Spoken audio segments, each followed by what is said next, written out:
Vamos falar sobre por que devemos pensar na importância sobre a função da arte. Começando pela parte de. Vamos tentar definir o que seria a função da arte, partindo do princípio de que a função da arte seja reflexiva. A gente pode pensar que todo meio de arte serve para você pensar e repensar sobre as coisas que acontecem ou aconteceram com você ou o autor da arte.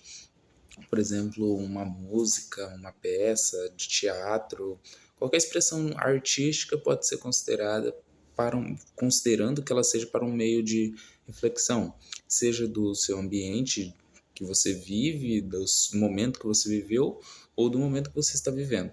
No caso, a partir daquela arte, você vai repensar, pensar sobre aquilo que aconteceu. Por que disso?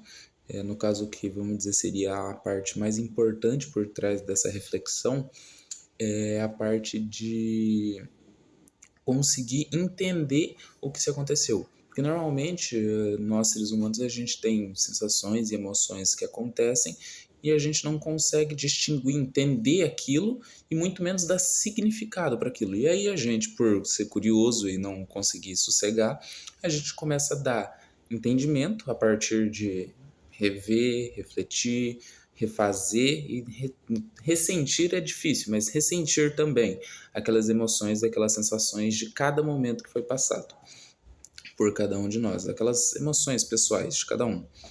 E com isso, a gente começa a criar arte. Para quê? Começar a entender. A gente alguém cria uma música porque não conseguiu absorver bem um término, por exemplo, ou uma situação da vida cotidiana.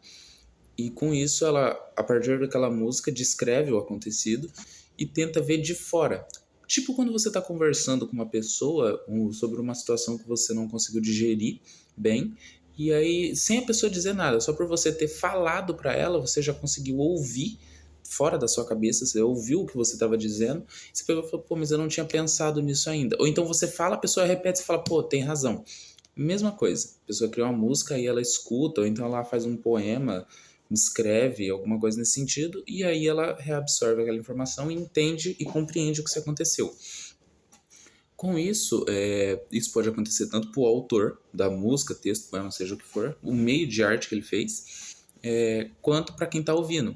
Você passou por alguma situação difícil, ouve uma música, lembra, e você pega e fala, poxa, eu não tinha visto por esse lado. Ou então alguém que já passou, já ouviu, já entendeu, chega para você, por conta de vocês terem ouvido, feito, prestar atenção na mesma coisa, terem consumido o mesmo conteúdo artístico, você chega a uma conclusão. A pessoa te fala, você fala, pô, tem razão. E aí você entende, você encontra uma paz por dentro daquela arte, vamos dizer, uma calmaria, algo nesse sentido. E aí, algo como você lê os livros do Fyodor Dostoiévski, onde tem, no caso, romances assim bem detalhados e que chega a um ponto de tipo você se identificar até com os detalhes que ele dá. E aí você pega e percebe que o seu mundo não é tão distante da realidade assim. Existem outras pessoas que passaram por aquilo. Não que os contos dele sejam realmente verdade, aconteceram daquela maneira, mas você percebe que você se identifica com aquilo, igual outras pessoas também acabam se identificando. Se a gente for um pouco mais longe, depois de entender, a gente vai querer dar sentido a essas coisas. O porquê que a gente sentiu aquela emoção, porquê que a gente passou por aquele momento, e aí a gente vai entrar um patamar mais distante, mais diferente, que já vai ser o de entender, depois de entender, dar o significado para o que você entendeu. Eu entendi que tal música fala sobre dor e sofrimento e eu entendi o porquê eu senti dor e sofrimento. Mas o que significa essa dor e esse sofrimento que eu passei? A gente tem... agora fodeu.